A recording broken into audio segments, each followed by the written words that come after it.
Dahil Tuesday ngayon ay usapang pagre-reels tayo mga idol. Kasi may i-share lang ako sa inyo.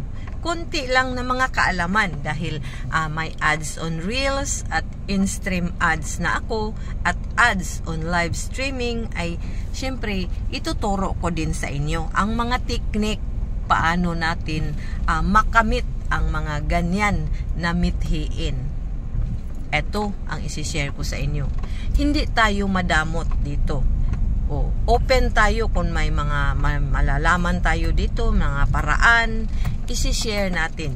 Pero hindi tayo magbibigay ng mga false information. Yung nagtuturo tayo tungkol kung paano ma-unlock ang 60k minutes viewed tapos wala ka palang in-stream ads. Hindi ganon.